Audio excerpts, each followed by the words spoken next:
तुम जैसा और कोई नहीं, तुम जैसा और कोई नहीं, कोई नहीं भाग्यवान।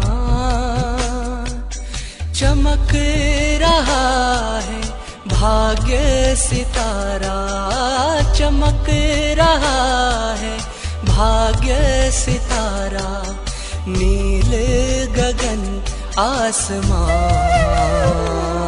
तुम जैसा और कोई नहीं, तुम जैसा और कोई नहीं, कोई नहीं भाग्यवान।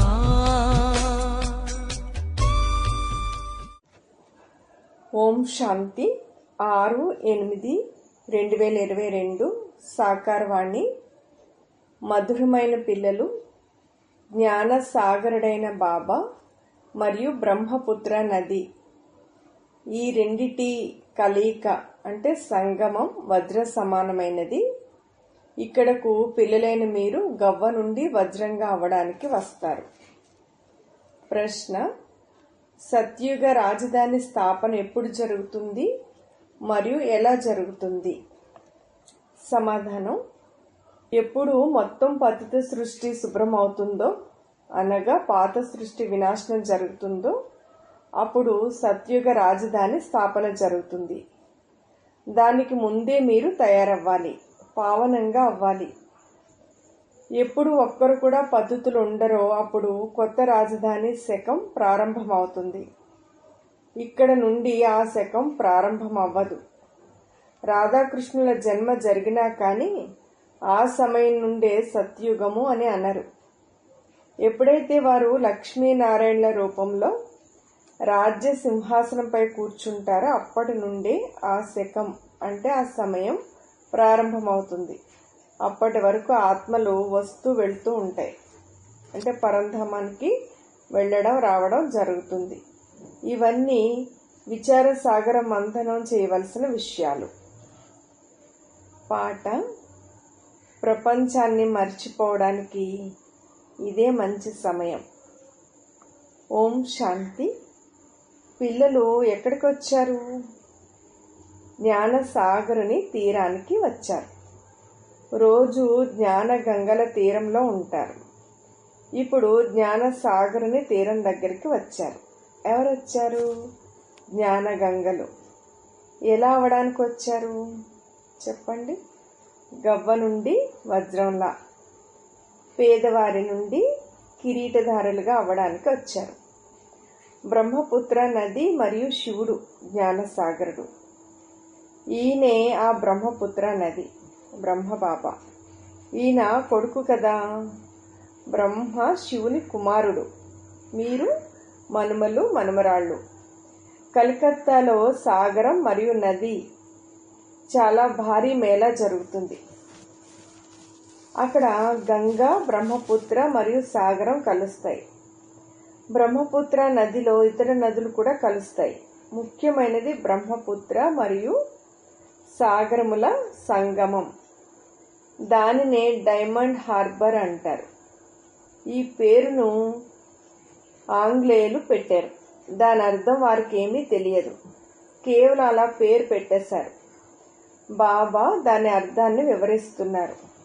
మీరిప్పుడు ఈ బ్రహ్మపుత్ర మరియు జ్ఞాన సాగరముల సన్ముఖానికి వచ్చారు వజ్రంగా అవ్వడానికి.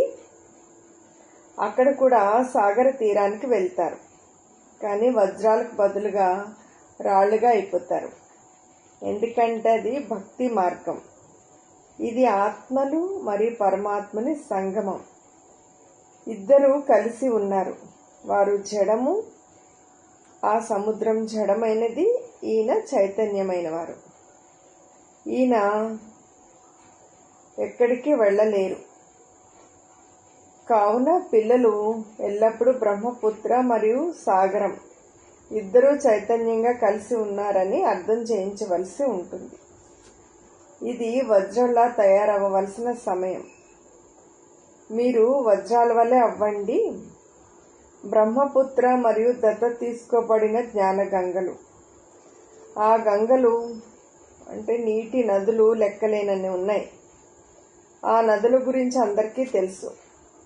భారతదేశంలో ఇన్ని నదులు ఉన్నాయని అంటారు. అవి లెక్కలేనన్ని ఉన్నాయి. ఈ జ్ఞాన నదుల అంతం ఎవరూ తెలుసుకోలేరు. సాగరం నుండి ఈ సమయంలో అనేక నదులు వెలువడతాయి. మొదట బ్రహ్మపుత్ర నది వస్తుంది. ఆ తర్వాత ఆయన నుండి చిన్న చిన్న నదులు వెలువడతాయి. నెంబర్ వారి పురుషార్థానుసారం ఇవన్నీ విషయాలు మీకు తెలుస్తున్నాయి. కొందరు పెద్దగా ఉన్నారు, కొందరు చిన్నగా ఉన్నారు. మానవులందరినీ వజ్రాలుగా తయారు చేస్తున్నారు బాబా. సూర్యవంశీలే మహారాజులుగా మహారాణులుగా అవుతారని కూడా అన్నారు. యథా రాజారాణి తదా ప్రజ ఉంటారు. మీ అందరి జీవితం వజ్ర సమానంగా అవుతుంది. ఎవరు స్వర్గం కొరకు కొంచెం పురుషార్థమైనా చేస్తారు వారు వజ్ర సమానంగా అవుతారు. ఇక్కడ బ్రహ్మపుత్ర నది, సాగరం ఇద్దరు కలిసి ఉన్నారు. పిల్లలైన మీరు ఇక్కడికి వచ్చి మేము బాప్ దాదాల దగ్గరికి వచ్చామని మీకు లోపల తెలుసు. పిల్లలు మధుబన్ బాబా దగ్గరికి వెళ్ళినప్పుడు ఏమనుకుంటారు? శివ్ బాబా, బ్రహ్మ బాబా ఇద్దరిని కలుసుకోవడానికి వచ్చామని లోపల తెలుస్తుంది. బాబా జ్ఞానసాగరుడు, ఈయన బ్రహ్మపుత్ర అనగా జ్ఞానసాగరుడు ఈ బ్రహ్మలో ప్రవేశించారు. ఈయన ద్వారా అంటే బ్రహ్మ ద్వారా మనల్ని వజ్రాలుగా తయారు చేస్తున్నారు. ఎంత పురుషార్థం చేసి శ్రీమతంపై నడుస్తారో అంతగా పొందుతారు. ఎప్పటి వరకు జీవించాలో అప్పటి వరకు పురుషార్థం చేయాలని కూడా మీకు తెలుసు. శిక్షణ లభిస్తూ ఉంటుంది. పరీక్షల రిజల్ట్ వినాశన సమయంలోనే వెలువడుతూ ఉంటుంది. ఒకవైపు రిజల్ట్ వస్తుంది, ఇంకొక వైపు వినాశనం ప్రారంభమవుతుంది. ఆ తర్వాత ఎన్ని ఆహాకారాలు జరుగుతాయో చెప్పడానికి వీలు లేదు. కావున వినాశనానికి ముందే, యుద్ధం జరగడానికి ముందే తయారైపోవాలి. ఇంకెంత సమయం మిగిలి ఉంది? ఎప్పుడు మన రాజధాని స్థాపన జరగవలసి ఉంటుందో అప్పుడు ఈ ప్రపంచమంతా శుభ్రమవుతుంది అని మీకు తెలుసు. మీరు పావనంగా అవుతున్నారు. వారు పతితులుగా ఉన్నారు. పతితులందరూ అంతమే లెక్కాచారాలు తీర్చుకుని అందరూ తిరిగి వెళ్ళిపోతారు. పతితులు ఒక్కరు కూడా లేనప్పుడే పావన ప్రపంచం అంటారు. మీరు ఈ సమయంలో పావనంగా ఉన్నారు, కానీ మొత్తం ప్రపంచం అంతా పావనంగా లేదు కదా. పావనంగా తప్పకుండా అవుతారు. ఎప్పుడైతే వినాశనం జరుగుతుందో అప్పుడు ప్రపంచమంతా పావనంగా అవుతుంది. దానిని కొత్త ప్రపంచం అంటారు. కొత్త ప్రపంచం శకం గురించి ఎవరైనా అడిగితే ఎప్పుడు మహారాజా మహారాణి సింహాసనంపై కూర్చుంటారో అప్పుడు కొత్త శకం ప్రారంభమవుతుంది అని చెప్పాలి. ఎప్పటి వరకు కొత్త శకం ప్రారంభం కాదో అప్పటి వరకు పాత ప్రపంచం తప్పకుండా ఉంటుంది. ఇక్కడ నుండే శకం ప్రారంభం కాదు. బ్రాహ్మణులైన మనం కొత్త వాళ్లమే అయినా ప్రపంచము లేక ఈ భూమి అంతా కొత్తది కాదు కదా.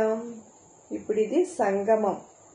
కలియుగం తర్వాత సత్యుగం రానున్నది. మొదట యువరాజు యువరాణి రాధాకృష్ణులు అని మనం అంటాం.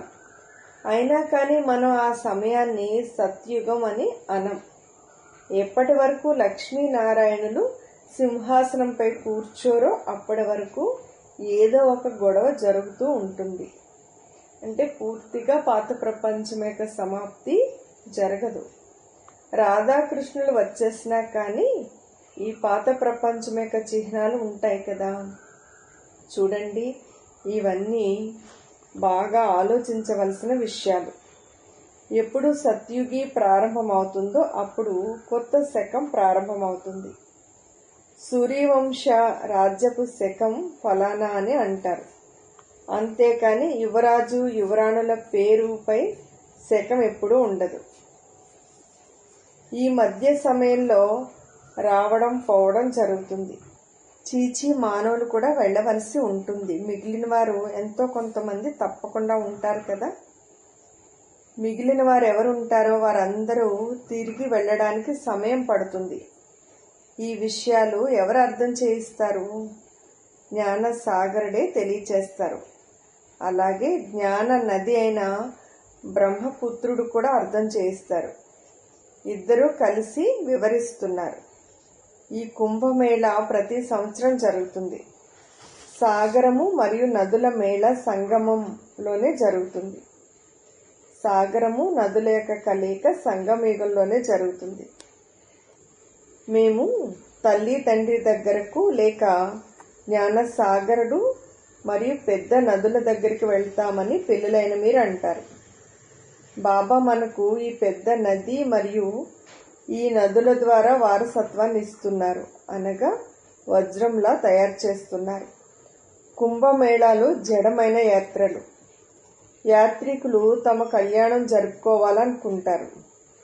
మార్గదర్శకుల కళ్యాణం యాత్రికుల కళ్యాణం జరిగినంతగా జరగదు. మార్గాన్ని చూపిస్తారు, పండాలు ఉంటారు కదా. ఎవరైతే యాత్రికులకి భావన ఉంటుందో వాళ్ళకి ఎంతైతే కళ్యాణం జరుగుతుందో పండాలకి అంత కళ్యాణం జరగదు అంటున్నారు. పండాలు కేవలం డబ్బును ప్రోగు చేసుకోవడానికే వెళ్తారు.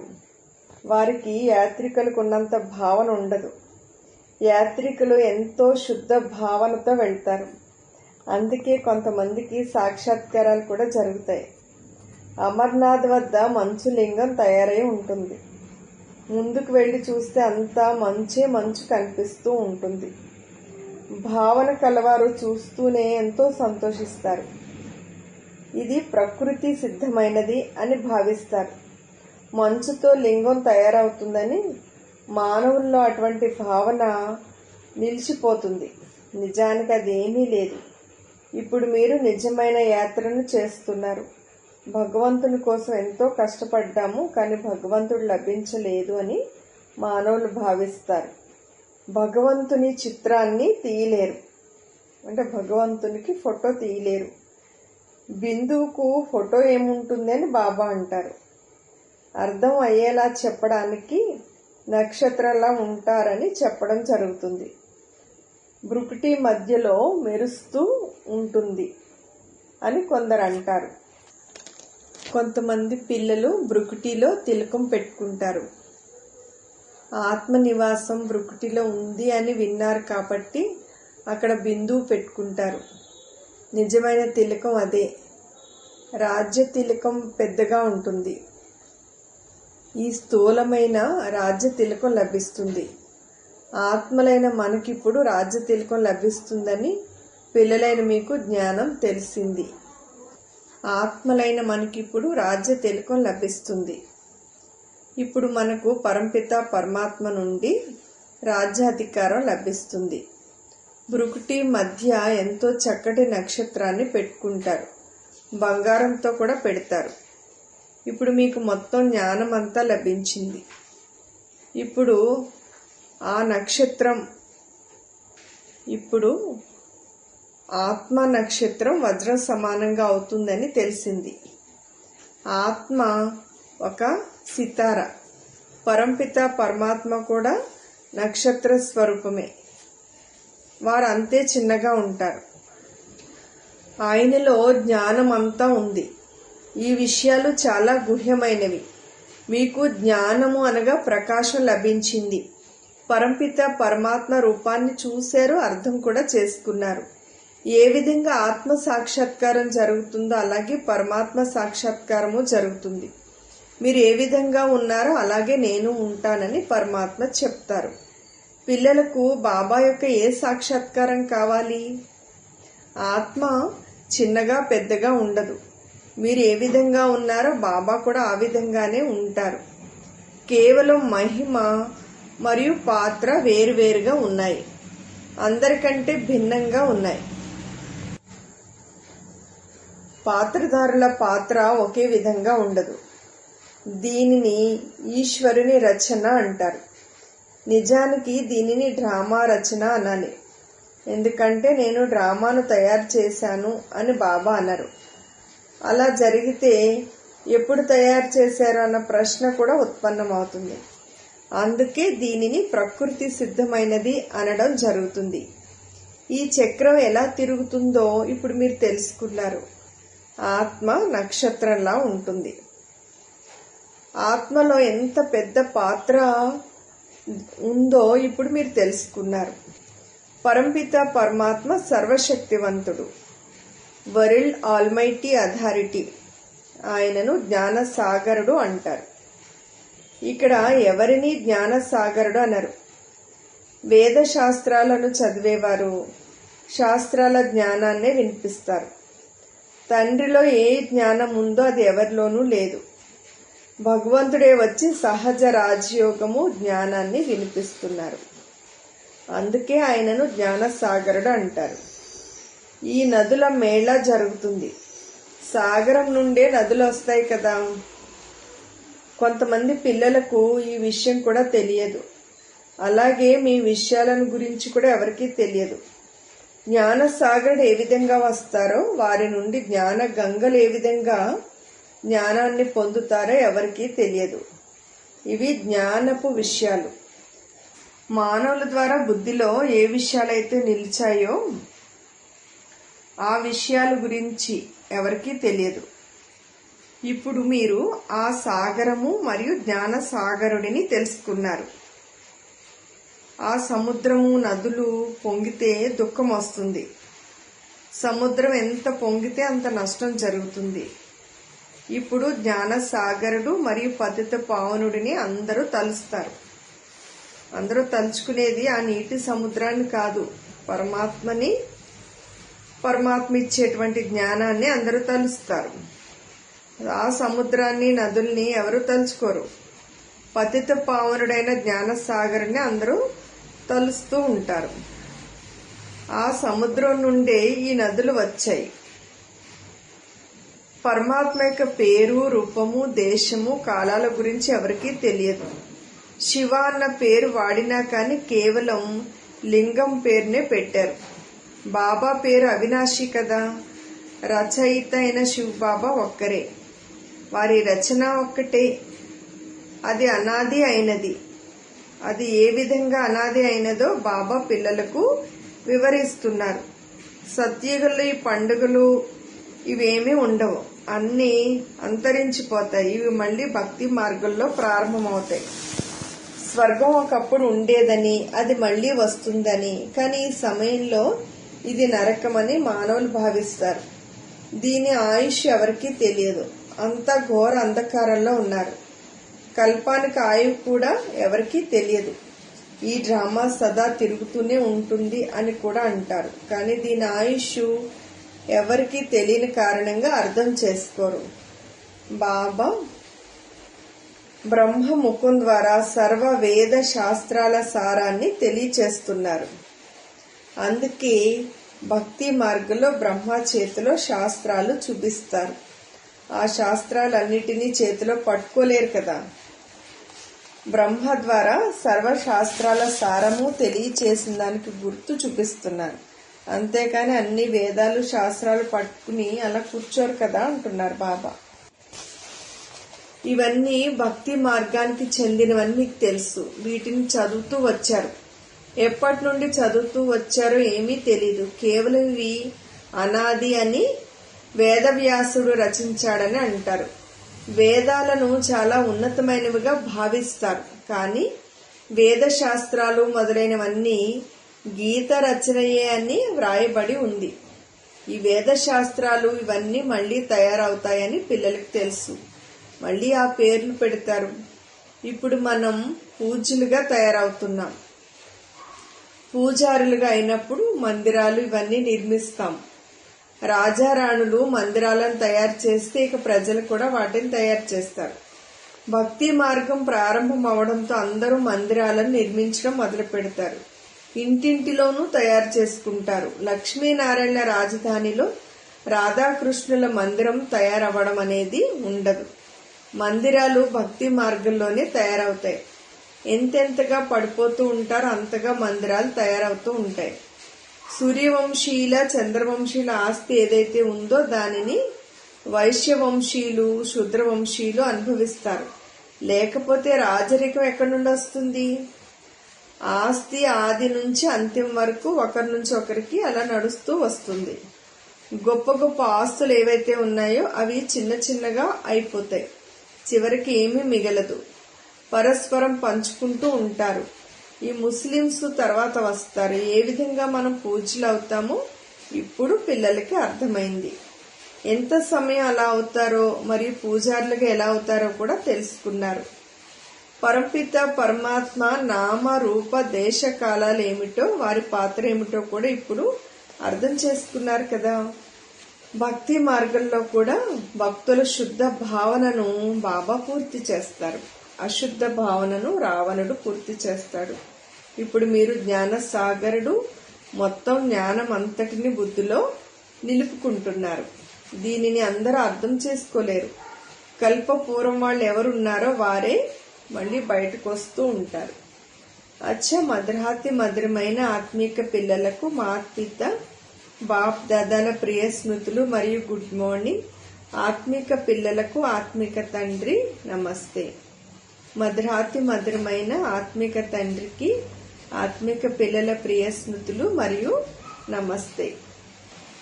ధారణ పాయింట్స్: జీవించినంత కాలము పురుషార్థం చేస్తూ ఉండాలి. బాబా ఇచ్చిన శిక్షణలను అమలులోకి తీసుకురావాలి.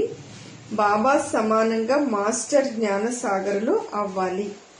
సెకండ్ పాయింట్: ఆత్మిక పండాలు అంటే మార్గదర్శకులుగా అయి అందరితో ఆత్మిక యాత్రను చేయించాలి. వజ్ర సమానంగా అవ్వాలి మరియు తయారు చేయాలి. వరదానము: శ్రేష్ట మరియు శుభ వృత్తి ద్వారా వాణి మరియు కర్మను శ్రేష్టంగా తయారు చేసుకునే విశ్వ పరివర్తకులుగా అవ్వండి.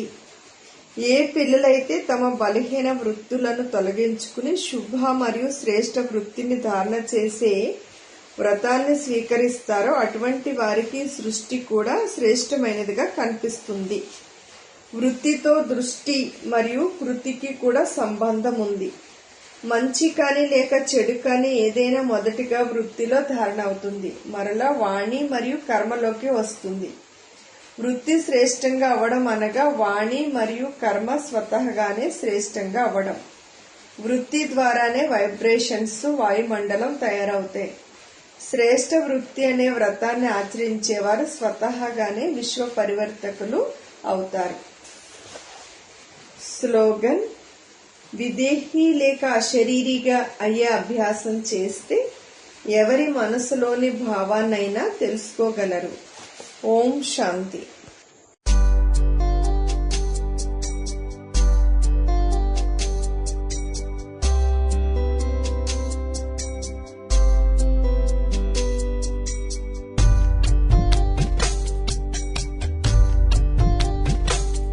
तुम जैसा और कोई नहीं, तुम जैसा और कोई नहीं, कोई नहीं भाग्यवान।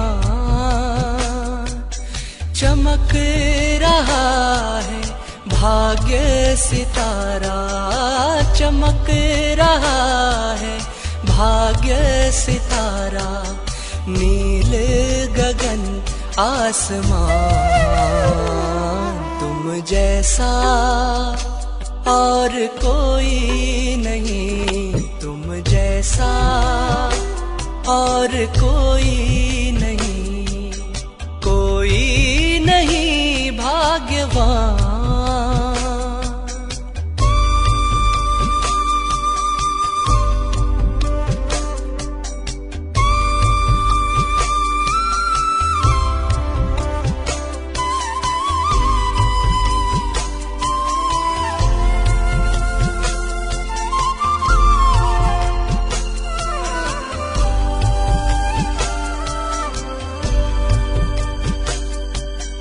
भाग्य विधाता भगवान के बच्चे हो तुम, ये जान लो।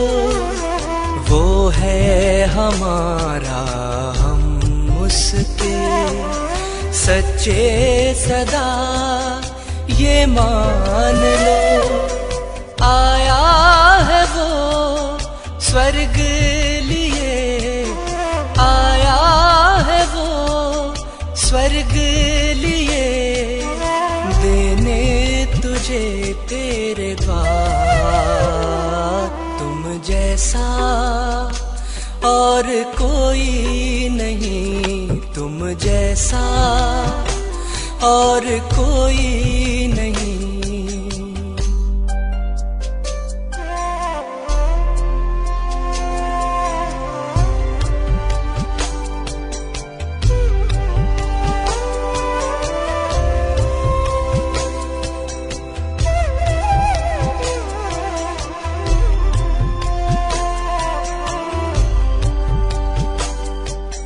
ढूंढ रही है दुनिया जिसे अपना बनाया उसने तुम्हें, अपना बना कर प्यार दिया, पलकों पे अपनी सजाया तुम्हें। आया है वो करने तेरी, आया है वो करने तेरी, जीवन की नैया को पार। तुम जैसा और कोई नहीं, तुम जैसा और कोई नहीं।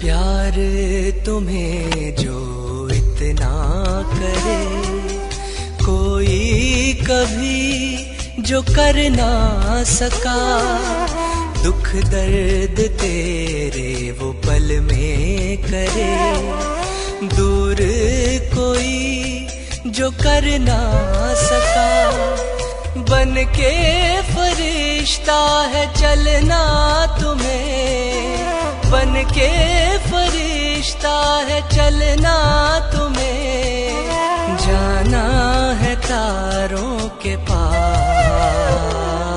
तुम जैसा और कोई नहीं, तुम जैसा और कोई नहीं, कोई नहीं भाग्यवान। चमक रहा है भाग्य सितारा, चमक रहा है भाग्य सितारा, नील गगन आसमान। तुम जैसा और कोई नहीं, तुम जैसा और कोई नहीं।